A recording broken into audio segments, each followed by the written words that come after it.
یہ شعر اجازت کے طور پر، الاجازت فی الشعر کا مطلب یہ ہوتا ہے کہ شاعر کسی دوسرے شاعر کے کلام میں اضافہ کرے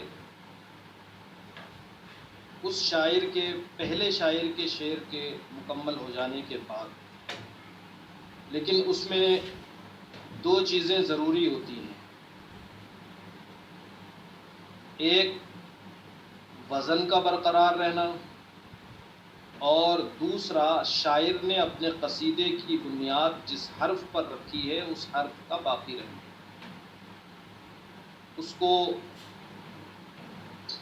شعر و ادب میں روی کہا جاتا ہے۔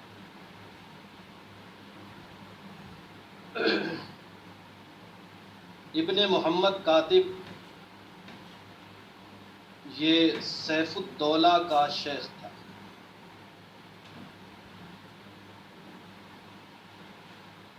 اس کے کچھ اشعار اسی وزن پر تھے۔ جب متنبی کا تعلق سیف الدولہ سے قائم ہوا تو سیف الدولہ نے متنبی سے کہا کہ میرے شیخ کے جو اشعار ہیں اسی زمین پر آپ کچھ اشعار کہیں۔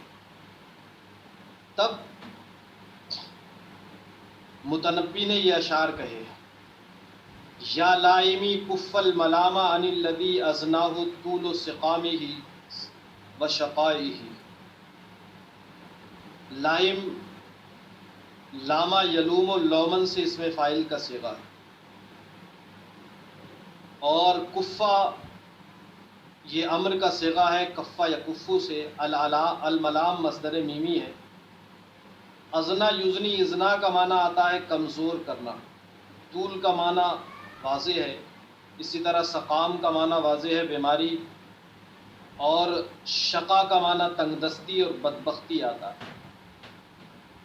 اب شعر کا ترجمہ دیکھیں: یا لائمی، اے مجھے ملامت کرنے والے، کف الملامہ عن الذی ازناہ طول سقامہ و شقائہ، تو اس شخص سے ملامت کو روک لے جس کو بیماری کے طول نے اور نامرادی و تنگ دستی نے کمزور کر دیا ہے۔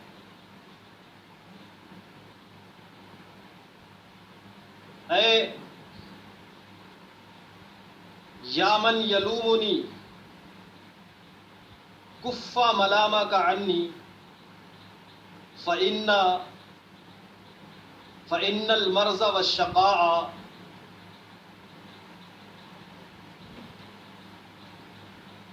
جعلانی سقیما وحزیلا۔ شاعر کے اس شعر میں بلاغت کے اعتبار سے اگر آپ دیکھیں تو پہلی چیز تکلم سے غیبت کی طرف التفات ہے۔ التفات کہتے ہیں ایک صیغے سے، ایک نہج سے دوسرے نہج کی طرف، ایک طریقے سے دوسرے طریقے کی طرف متوجہ ہو جانا۔ قرآن مقدس میں التفات کی بہت ساری مثالیں موجود ہیں، جیسے انا اعطیناک الکوثر فصل لربک وانحر۔ اس آیت کریمہ میں التفات ہے۔ پہلے اللہ رب العزت نے انا اعطیناک الکوثر فرمایا، یہاں متکلم کا صیغہ ہے۔ پھر اس کے بعد فرمایا فصل لربک، تو یہاں پر تکلم سے غیبوبت کی طرف التفات ہے۔ فصل لربک کہا، حالانکہ اگر التفات نہ ہوتا تو یہ ہوتا فصل لنا وانحر، کہ ہمارے لیے نماز پڑھو اور قربانی کرو۔ تو التفات کا مطلب ہوتا ہے ایک حیت سے دوسری حیت کی طرف پھر جانا، مثلا غیبوبت سے خطاب کی طرف، خطاب سے غیبوبت کی طرف، حاضر سے غائب کی طرف، غائب سے متکلم کی طرف۔ شاعر نے یہاں بھی التفات کو پیش کیا ہے۔ پہلے تو یا لائمی کف الملامہ، اے مجھے ملامت کرنے والے، یا لائمی اپنے لیے تکلم کا استعمال کیا، اے مجھے ملامت کرنے والے. پھر اس کے بعد کہا کف الملامہ عن الذی، اس شخص سے ملامت کو دور کر دے یا اس شخص سے ملامت کو روک لے جس کو بیماری کی طوالت نے اور نامرادی نے کمزور کر دیا ہے. یہاں پر جو الذی ہے یہ غیبوبت کا صیغہ ہے، تو یہاں پر الذی سے مراد شاعر نے اپنے آپ کو لیا ہے، جس میں تکلم سے غیبت کی طرف التفات ہے. دوسری چیز لائمی اور ملام دونوں کا مادہ ایک ہے، اس میں صنعت اشتقاق ہے اور اشتقاق تام ہے کہ معنوی اعتبار سے بھی دونوں ایک ہیں. اس میں جناس اشتقاق یا صنعت اشتقاق ہے کہ دونوں کا معنی اور مادہ ایک ہے.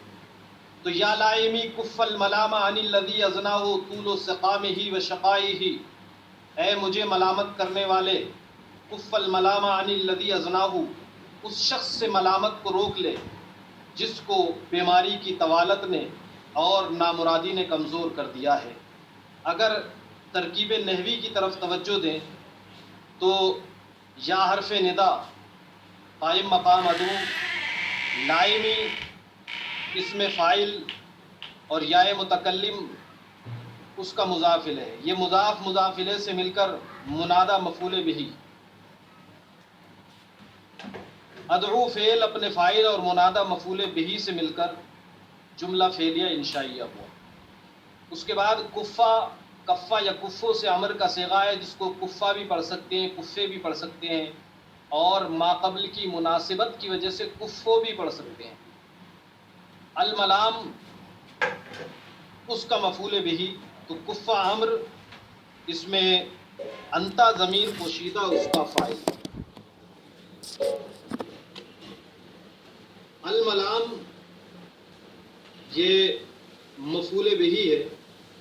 ان حرف جار، الذی موصول، ازناہ فعل، اس میں ہو ضمیر ہو ضمیر جو مفعول بہ اور ہوا ضمیر غائب اس میں نہیں نکلے گی کیونکہ اس کا فعل طول و سقامہ و شقائہ موجود ہے. تو الذی اس میں موصول، ازنا فعل، ہوا ضمیر مفعول بہ، طول و مضاف، سقام مضاف الیہ مضاف، ہو ضمیر مضاف الیہ، سقام مضاف اپنے مضاف الیہ سے مل کر معطوف علیہ، واو حرف عطف، شقائہ معطوف علیہ سے مل کر یہ طول کا مضاف، اور طول مضاف اپنے مضاف الیہ سے مل کر یہ ازناہ کا فاعل، فعل اپنے فاعل سے مل کر جملہ فعلیہ خبریہ ہو کر صلہ، الذی اس میں موصول اپنے صلہ سے مل کر مجرور، جار مجرور سے مل کر ظرف لق ہوا کفا فعل کا، کفا فعل اپنے فاعل مفعول بہ اور ظرف لق سے مل کر جملہ فعلیہ انشائیہ. یہ اس کی ترکیب ہے.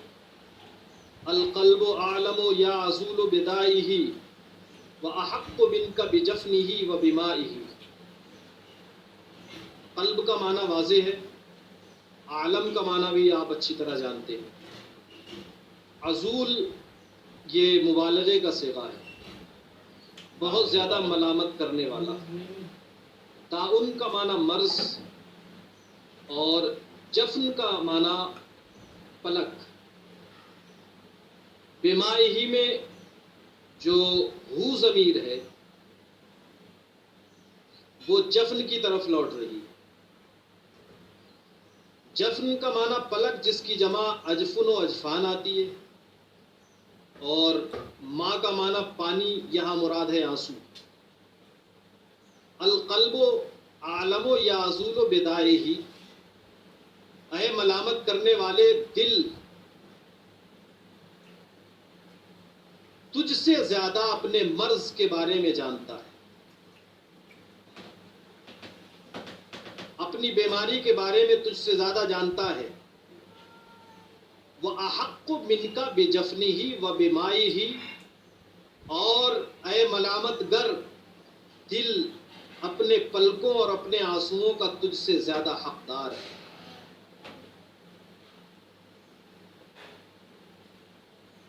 القلب عالم یعزول بدائہ، اے ملامت گر دل تجھ سے زیادہ اپنے مرض اور بیماری کا جاننے والا ہے، اور تجھ سے زیادہ اپنے پلکوں اور اپنے آنسوؤں کا حقدار ہے۔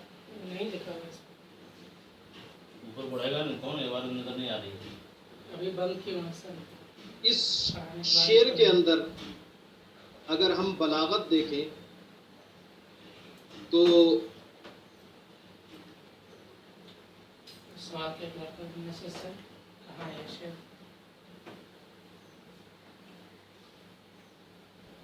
کلمہ ماں جس کا اصل معنی تو پانی ہوتا ہے، لیکن یہاں عام بول کر خاص مراد لیا ہے۔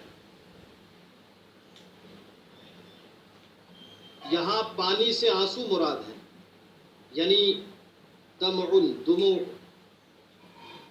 تو عام بول کر خاص مراد لینا، اسی کا نام یہاں پر مجاز مرسل ہے، اور اس کے بعد بجفنہ و بماعہ میں مراعات النظیر ہے۔ شعر کی جب آپ ترکیب کریں تو القلب مبتدا ہوگا، اور عالم یہ اصل میں عالم من کا یعزول بدائہ ہے اصل لفظ۔ عالم اس میں تفضیل، اس میں ہوا ضمیر پوشیدہ اس کا فاعل نکلے گا، اور من کا جو محذوف ہے وہ جار مجرور سے مل کر عالم کا ظرف لفظ۔ بداعہ میں با حرف جار اور دا مضاف مضاف الیہ سے مل کر مجرور، جار مجرور سے مل کر یہ عالم سے متعلق ہے۔ پھر یہ پورا جملہ عالم من کا بدائہ معطوف علیہ بنے گا، وَأَحَقُّ مِنْكَ بِجَفْنِهِ وَبِمَائِهِ، یہ جملہ معطوف علیہ اپنے معطوف سے مل کر یہ خبر بنے گا۔ القلب مبتدا اپنی خبر سے مل کر جملہ اسمیہ خبریہ ہوا، اور یا عزول کی ترکیب آپ اپنے الگ سے کر دیں گے، یا حرف ندا اور عزول اس کا منادہ مفعول بہ۔ تو دل اے ملامت گر تجھ سے زیادہ اپنی بیماری کا جانکار ہے، اور اپنے آنسو اور اپنے پلکوں کا تجھ سے زیادہ حقدار ہے۔